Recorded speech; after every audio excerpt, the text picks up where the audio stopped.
you about my best friend. He's a warm-hearted person who loved me till the end. People, let me tell you about my best friend. He's a one-boy cuddly toy, my up, my down, my pride and joy. People, let me tell you about him. He's so much fun. Whether we're talking man to man or whether we're talking sun to sun, 'cause he's my best friend. Yeah, he's my best friend. La la, ba la la la, yeah, ba la la la, ba la la la, yeah.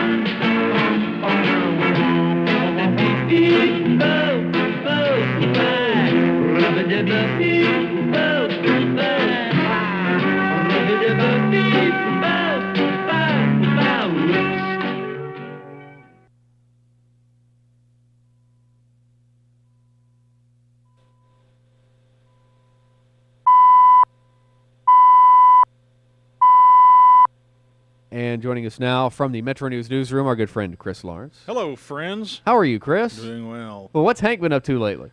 Well, as I mentioned earlier this week, Hank and Travis have both been in exile this week. Yes. Staying with the grandparents. Oh, yeah. And my dad used to tell me all these things he used to do. Like, he had a 55 Buick, and he once tried to put a record player in it. You know, this is back in the days before they had tape decks. He once tried to put a record player in it. Oh, that's awesome. And then one time he spent a whole day putting glass pack mufflers on it, only to get a ticket that night, not realizing they were illegal. So I tell Trav these stories, you know, in passing as we're talking. Yeah. He goes down there and he's telling my dad, he goes, "Is it true you got a ticket for putting glass pack mufflers on?" He goes, "How'd you know that?" Dad doesn't recall telling me this. So be careful what you tell your kids over the course of their life. It could come back. They'll repeat anything, didn't you? That's the truth. But as for Hank, they went over to Blowing Rock, North Carolina on Monday to a place called Wchs Railroad. Now, that's on the North Carolina side of the Smokies. When you think about the Smokies, everybody thinks Gatlinburg, Pigeon Forge. Yeah. The North Carolina side isn't quite as famous and developed around Cherokee, Blowing Rock, Grandfather Mountain over in there. But they went over there to Wchs Railroad. Now, Wchs Railroad is a theme park. Yeah. And they have a train, obviously, and you ride the train, and it goes around the mountain. I was there, goodness, it had to be in the early 70s because I was only 2 or 3 years old. And the train makes certain stops, and they'll have like in a little outpost, like an Indian reservation. All of a sudden, the Indians will attack the train, and they'll come onto the train, and they have the big skit they do, and then you go down, and there's an actual train robbery by some bandits. I recall this because I was terrified. It scared the living daylights out of me at age 3. That sounds great. Well, they're going down through there, and Hank's on the train. He's hanging out, and he loves the cowboy thing anyway, with the chaps, the hat, the gun, the badge, the whole thing. Yes. One of those actors comes on the train to my mom, his grandmother. Yeah.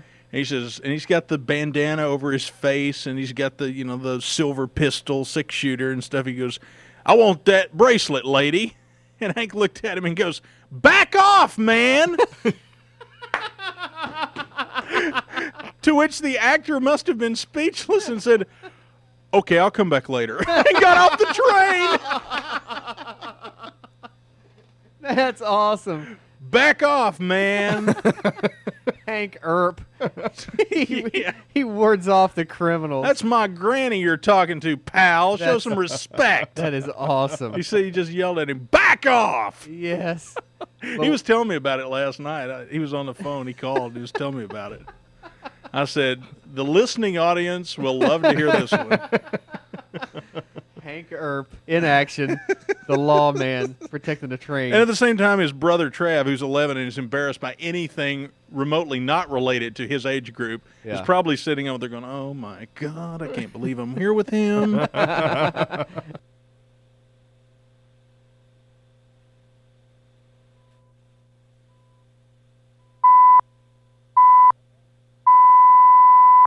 But now, a very important segment on the Morning Brew, a recurring feature. Chris Lawrence joins us. Good morning, Chris. Good morning. And I hear you have another Hank story? You know, we ought to sponsor this. What's little old Hank up to these days? I was thinking you could sponsor this, and the perfect sponsor for the Hank story would be Subway. His favorite restaurant in the world is not Subway, Subaway. Subaway. 3 syllables. Subaway. That's like something you'd spray on yourself to keep sandwiches away. I tell you what, man. We walked into Kroger's the other night, and they were having like some kind of a thing at the bank within Kroger's, and they had a big sandwich. Oh, yeah. His eyes glazed over. His mouth started salivating. Mm-hmm. He's a big Subway fan. Oh, absolutely. Has great affinity for the 2 bologna and 2 cheese sandwich. You Yes, can't sir. pass a Subway without him at least bringing up the fact that we ought to be going there.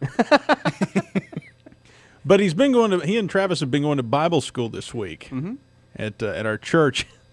And the theme is Jesus to the rescue. So every night they've had a fire truck or an ambulance or a police car. The police, I think the Hurricane Police brought in their drug dog one night and did a demonstration and so forth.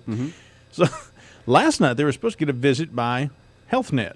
Yes. Is it called HealthNet Yeah, down the here too? helicopter, yeah. It was supposed to land. So that was the big highlight of the week, was going to be the landing of HealthNet, at Bible school. So I dropped them off, and they were all fired up about it. Pulled back in, and I didn't see a helicopter. I thought, well, they were been here and gone. Hank came charging out to the truck. He hopped in. I said, so how was the helicopter? He goes, oh, it couldn't make it. It had to go to Bluegrass. And Trav looked and went, that's Bluefield. I went, oh, okay. Had to make a run down to Bluegrass, pick up a load of patients, come on back. Couldn't make it to church. That's classic. It's the way children interpret things that are said, you know. Isn't it wonderful? It's an odd screen within that head.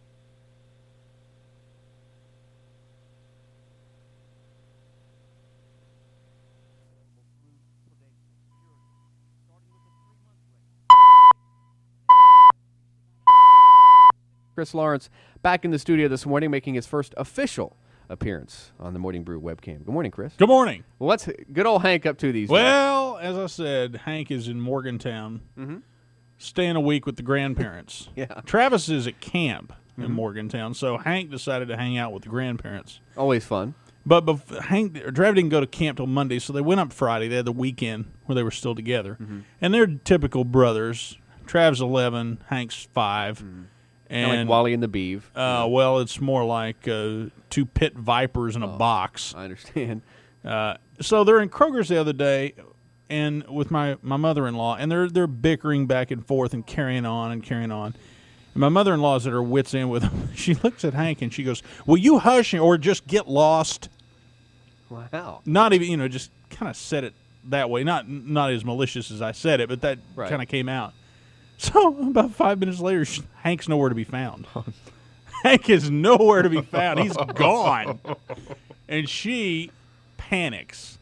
She and my father-in-law and Travis are like running around Kroger's looking for him. They go back out to the car to see if he went out there. And finally they found him over like where they keep the Lunchables or something, you know. Either there or the deli where he can pawn free cookies off the people there. There you go. But they found him, and she is just about ready to cut switches on him, And he looks at her, and he goes, "You told me to get lost."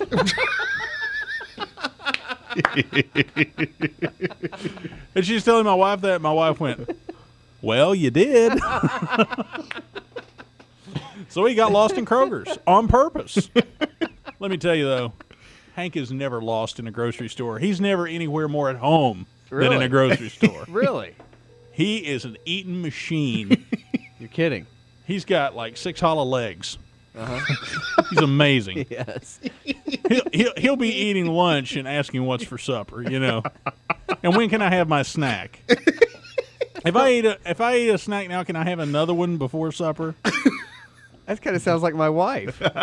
She does the same And the beauty thing. of it is, he's got like the perfect body. He's just like skinny as a rail, tall, fit, tanned. Like he goes to the pool and he walks around strutting his guns and stuff. Yeah. He's amazing. That's awesome. I don't know how he was ever my child. Sort of defies all biological reasoning there, but nevertheless. That's funny. Thank you, Chris. All right.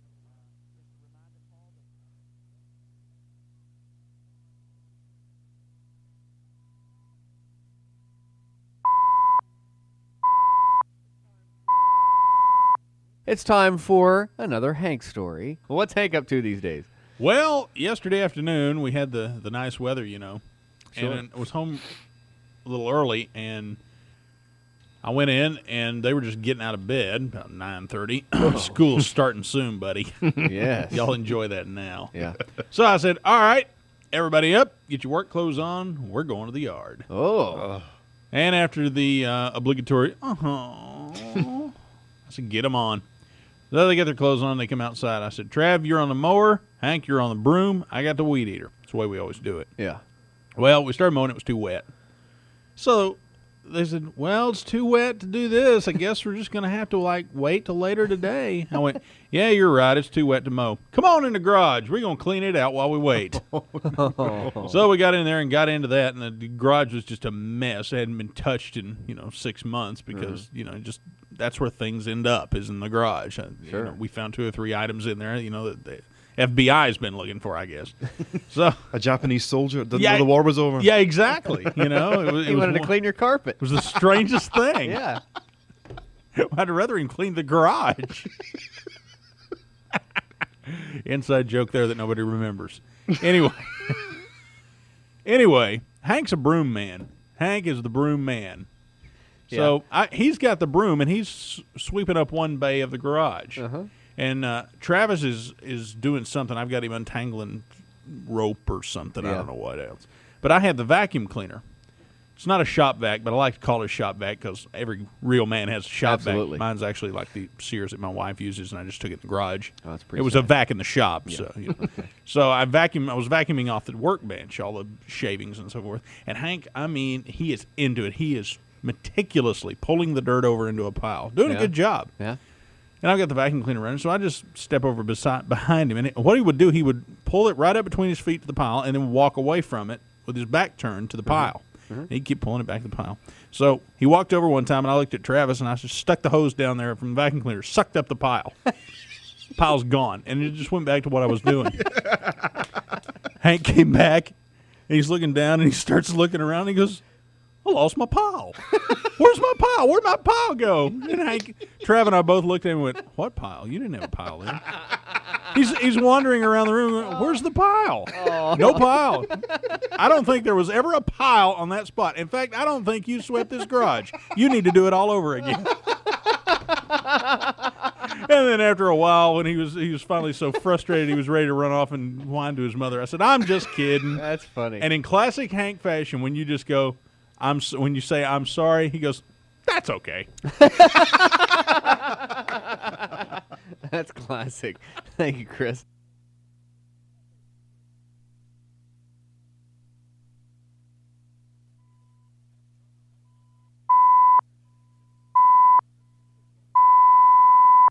Chris Lawrence kind of here hanging out with us with another good Hank tale. Hank tales. Hank Tales. Yes. I ought to write a book someday. You should. That would be it'd be a bestseller, I'm sure. What's Hank up to these days? Well, let me just put it this way: a word of advice. Okay. For fathers or for parents? For or anyone. For anyone, okay. When you go to the pool in the summertime, you disrobe for the pool experience. Yes. Down to your swim trunks. Yes. Never rely on the 5-year-old to put the sunscreen on. Oh, what pain and suffering will ensue. You let your boy Hank put your sunscreen on for you. Yeah. Okay. It's like a thing. Trav didn't want to go to the pool because he's 11 and he's way too cool to be seen with us. Oh, absolutely. So, if he loves to go to the pool, but only if he goes with, his pals. Yeah. And they, check out girls. Mm-hmm. And they'd only be seen, with 200 yards of me. Yeah. I understand. They're sitting over there going, your dad's president of the Bad Body Club, Go, hey, look around. I'm only president of the local chapter, apparently. We've got the out-of-town group here today. Yeah. Okay. The emperor of the Bad Body Club over there. Anyway. And I am their king. So we got this. I always use the baby suntan lotion because that's got to offer the most protection possible. Mm-hmm. So it's blue. Mm-hmm. And when you rub it on, you look like a Smurf, but it dries clear. Okay. But when it's blue, you can tell that you got every spot. Right. I don't know if Hank's colorblind. I don't know what the deal is. But I've got little handprints on my body that aren't sunburned. My body looks like a red finger painting negative. It's just certain parts of me that hurt. It's not like an in total thing. It's just little burns here and there. Chris Warhol. I think what he did was he took the suntan lotion and he's learning to write his name because he's going to kindergarten this year. I think he actually wrote his name in suntan lotion on my back. He was just patting you down. It's like Yeah, smack. That's where you get the handprints. Yeah, it's like a sunshine tattoo. That's great.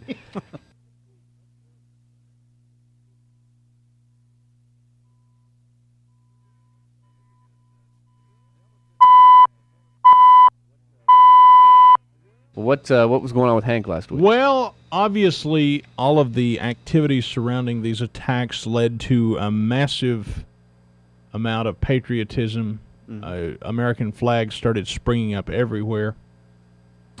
And Hank and I were riding somewhere one day, and we saw one, and he goes, "That's the Legion flag." I said, "The Legion flag? Where did he get that?" And he goes, I said, "What do you mean the Legion flag?" He goes, "It's the Legion flag. We see it at school every day and say, 'I pledge allegiance to the flag.'" And I thought, from the mouths of babes. So that is the Legion flag. Yes. One nation, invisible. Yeah.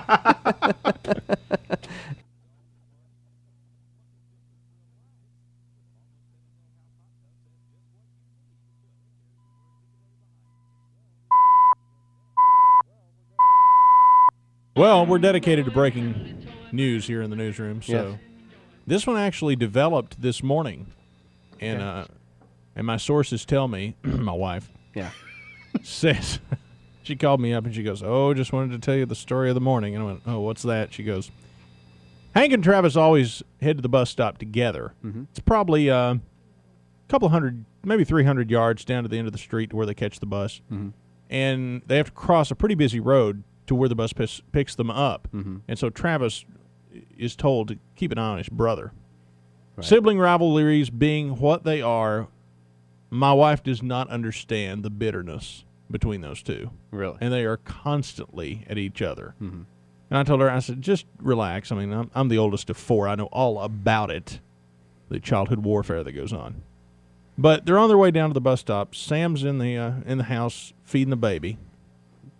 And she left him like 5 minutes. She sent him off about 5 minutes ago. Banging on the door. "Oh, hold on, I'm coming." Gets the baby out of the bottle, everything, gets the door. There stands Hank looking like a deer in the headlights. And he calls Travis Bubby. That's Travis's nickname. He goes, "Bubby said a bird pooped on me." She said, "What?" He said, "A bird pooped on me." Turns out there was no attack. There was no bird poop on Hank. False alarm. False alarm, probably deliberately false. And so Travis comes trotting back up and goes, "Come on, Hank, we're going to miss the bus." Sam said, "Why'd you do that?" He goes, "I didn't say that a bird pooped on him. I said a bird pooped near him." Such is the life that my poor wife has to lead, having to deal with such atrocities as that. Oh, that is sad. You know, it's one of those things. Poor little Hank. Yeah.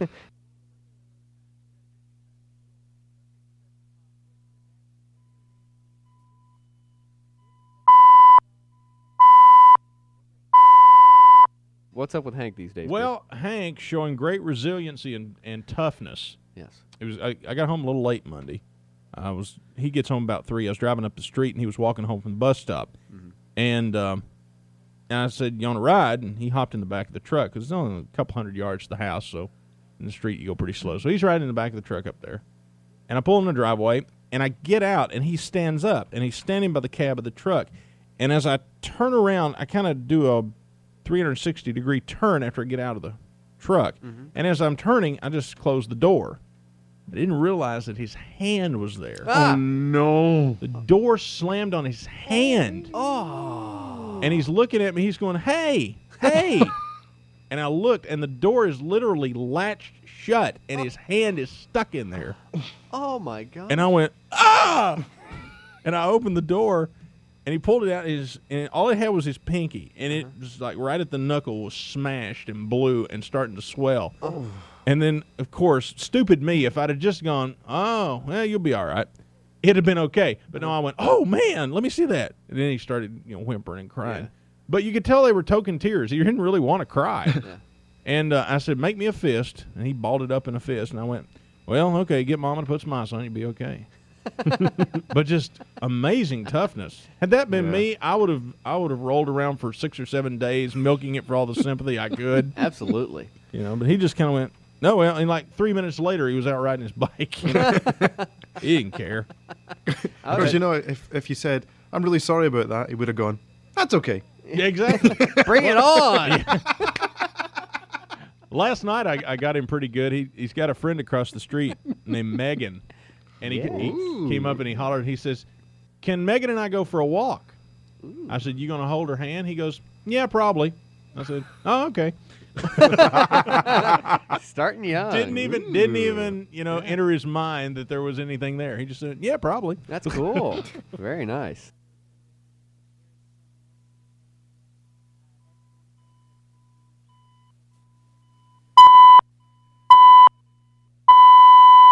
Well, it's time for another Hank update on the Morning Brew. And with the always entertaining Hank stories, here's Chris Lawrence. Well, as men, we just learn as we get older just to submit to the opposite sex. Whatever they say, just do it. Don't argue with it, just do it. Right? Isn't that what we've learned in our marriages? If the wife says do something, don't say no, just do it. Yes. It does help on many occasions. Hank learning that at an early age. Okay, good. He's in the backyard playing the other day. Mm-hmm.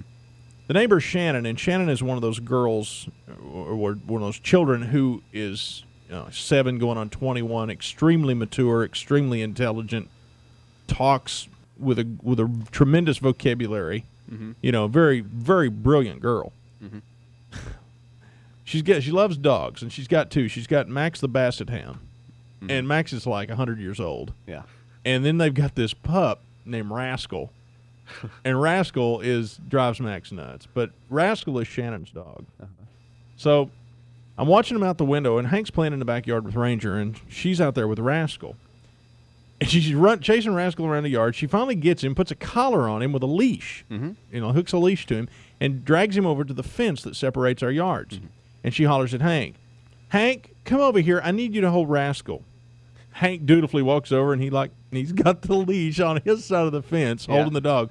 And she goes, he's been in the mud, and I must give him a bath. Goes and gets an entire bottle of soap and pours the entire bottle of soap onto this poor dog. Oh. It's like dog shampoo, so it wasn't like harmful. Right. Yeah. It was the right stuff, but she just used 100 times too much. Mm-hmm. Poured like almost the whole bottle. Oh, no. And it starts massaging it in like she's kneading dough or something. Yeah. Meantime, this poor dog is running back and forth, and Hank's got him on the leash just hanging on. Finally, the dog just agrees to yield, submit, and capitulate. Shannon brings a bucket of water over and pours it over this dog's back, and there are bubbles everywhere. And I was just watching all this unfold out the window, and I thought to myself, And Shannon says, I believe I'm going to need another bucket of water. Hank says, it better rain.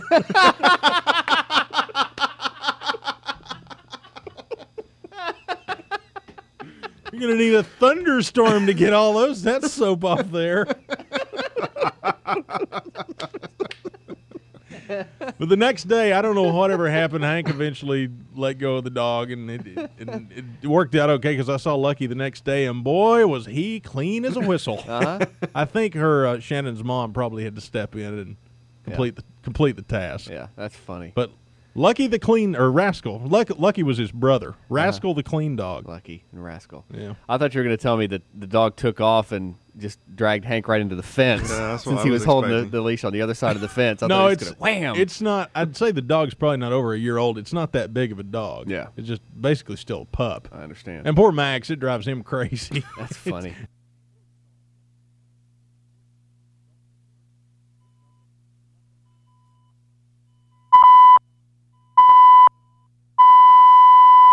Well, Hank decided this year that for Halloween, he wanted to be Satan. He's dressing up like Osama bin Laden? No. Okay. No, actually, he wanted to be a devil. Okay. He even went so far as to buy the pitchfork. Ah. And we went to the place you get the costumes, and they just did not have the devil costume that would fit him. But they did have the Red Phantom. Oh. He will be the Red Phantom. What is the Red Phantom? I really don't know. Okay. He tells me a phantom is a ghost. Uh-huh. I said, aren't ghosts white? He goes, not this one. Because it's red. It's red. And while we were shopping, we found for Savannah a devil outfit. So she will be his young demon accomplice, I guess. She's too young to carry the pitchfork, though, isn't she? Yeah, exactly. Okay. And Travis is going probably as himself because he's dressing up as a hunter. So there you go. Saved me a lot of money there because he's got all the outfit paraphernalia right there on hand. Yeah. He's going to dress up in camo with the blaze orange vest on. Uh-huh. Maybe just put all his candy in the pockets of the vest where all the dead squirrels have resided for the last 6 months. It'll be like the mouse in the bag of chips. Oh. Yes. Very nice. The Red Phantom. The Red Phantom. That will be Hank this year. You need to put on, go in the production studio and put on cassette like a big reverb thing that says the Red Phantom, and then whenever anybody says, "Well, hi, little boy, who are you?" he can just play that tape. The Red Phantom. He's the only Red Phantom with glasses. Even red phantoms have to see clearly. I only need these to read. The doctor says this will help my headaches. Somebody get the medication in here, please. I can fly without them.